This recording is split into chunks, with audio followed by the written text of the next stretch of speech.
Okay, so we're going to, got our key switch. This one's got a key in it, but you don't need a key. Say we didn't have a key in it because we lost a key. That's what your key switch looks like. So you have these little clips here. Get you something small and just slide it under there and get them clips popped up. You pop the back of it off like that. That's what it looks like inside.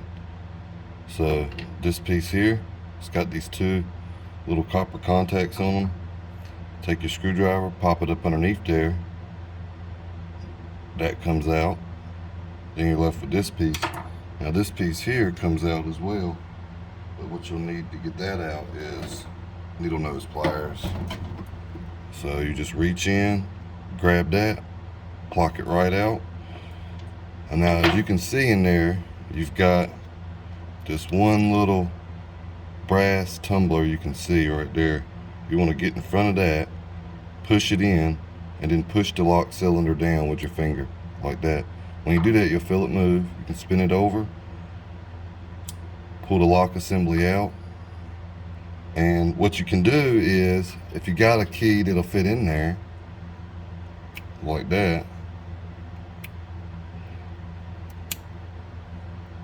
you can see that all of these are flush with the case, right? That means that the key is going to work. This one at the bottom is going to stick out because that's your lock one, the one that keeps this in there.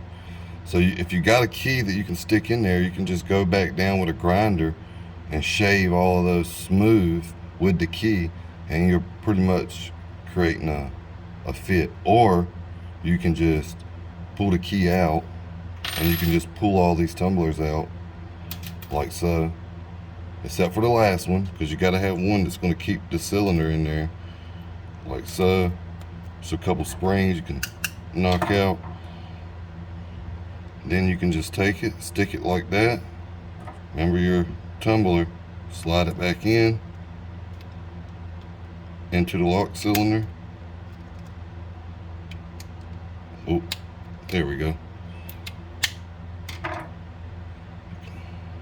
Now if you look right here, you can see that it's not sticking out yet, so we need to turn this a little bit. Flathead screwdriver will turn it now too, but I got a key right here a little quicker to get to. We're going to turn it and push up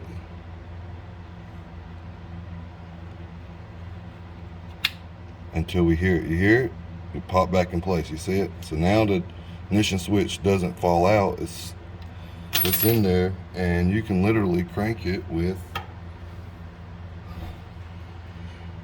a flathead screwdriver if you wanted to. See? So then you take this piece and put it back on. And take this piece and put it back on. Remember now, right there, you see that spring? There's a notch there. And what that is for is your electric start return. So when you turn the ignition to crank it, see it pull that spring? That just pulls it back so it doesn't get stuck on the starter. And then you see this case here has a big line right there in it, and this one's got a big line right there, so that's a good way to remember how to line this back up. Pop it together, plug it all back in, and you're good to go. Anything will start that.